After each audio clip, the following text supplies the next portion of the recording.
as tuas experiências, né, as duas como mãe, a maternidade, como que você foi passando a palavra de Deus, né, os valores cristãos nessa educação que hoje eu acho tão difícil, né, para quem não tem essa base, para quem não tem esse ensinamento, pelo que o mundo tem oferecido, pelo que a TV tem oferecido, pelo que, né, os ídolos, né, têm oferecido.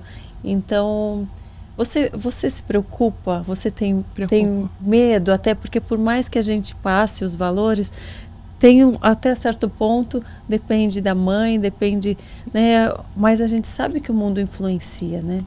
Uma das coisas que eu aprendi muito com a Vitória, que é a minha filha mais velha, é sempre a ministrar e discipular através do exemplo, né? Menos palavras e mais exemplo. E foi muito lindo, assim, a forma com que, até ela comentou numa ministração, minha mãe nunca me pediu para ler a Bíblia, realmente, nunca cobrei devocional. Eu acho que quando você começa a cobrar a leitura da Bíblia, devocional, no meu caso, eu pensava assim, eu ia fazer com que isso, que é uma coisa tão maravilhosa, fosse uma penitência. Eu não queria que fosse assim. Uma obrigação. Uma obrigação, exatamente. Eu queria que fosse algo diferente. E realmente a Vitória começou a se apaixonar pela Bíblia. E ela é uma extensão daquilo que nós somos, né? E é muito lindo. Ela fala assim, mãe, vocês não são incoerentes. Porque o que eu vejo lá fora é o que eu vejo dentro da minha casa. Então existe uma verdade, e é essa verdade que eu quero viver. A Vitória hoje diz assim, eu quero ter 4 filhos quando eu casar. Ela quer ser uma super mãe, quero estar com os meus filhos. Eu quero devolver aquilo que tu fez por mim, eu quero fazer para os meus filhos, né? Eu não trabalhei, eu fiquei em casa. Claro, eu poderia fazer isso. Mesmo passando por uma dificuldade financeira, meu marido conseguia pagar as contas, então eu fiquei com ela. Eu sei que não é o caso de muitas mães, e não se culpe. Se você é mãe, tem que trabalhar, às vezes você foi abandonada pelo seu marido, você precisa trabalhar. Eu vou dizer uma coisa para você, Deus está cuidando dos teus filhos. Não se preocupe.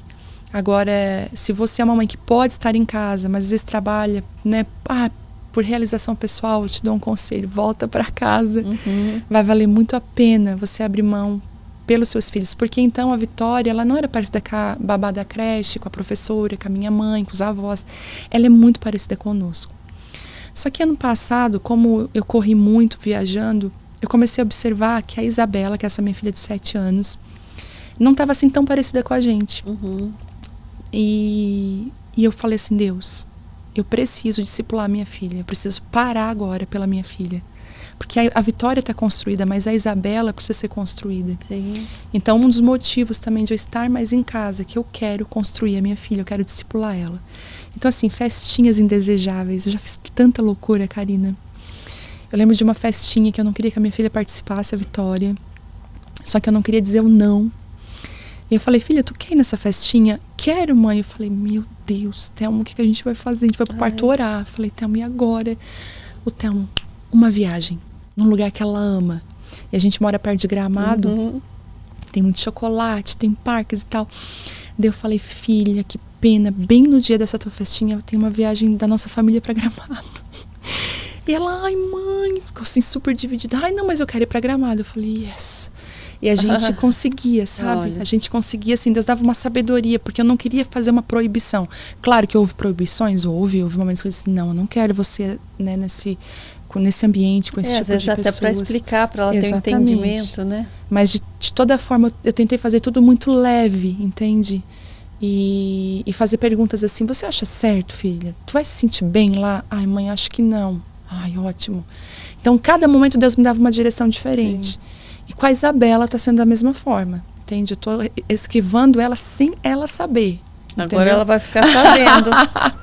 Agora pronto, já revelei o segredo. Não pode, a Bela não pode de forma nenhuma assistir esse podcast. Mas é um desafio.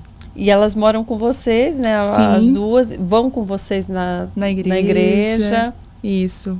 Eu tenho uma filha adotiva, não é adotada no papel, mas eu tenho uma pessoa que mora comigo há 11 anos. Olha. Já moraram comigo, acho que ela é a 5ª pessoa que mora comigo. Eu sempre, pastoreando e cuidando de pessoas, às vezes tu vê uma situação, não dá coragem de tu deixar, dizer assim, Deus te abençoe. Né? Às vezes sem pai, sem mãe, sem estrutura.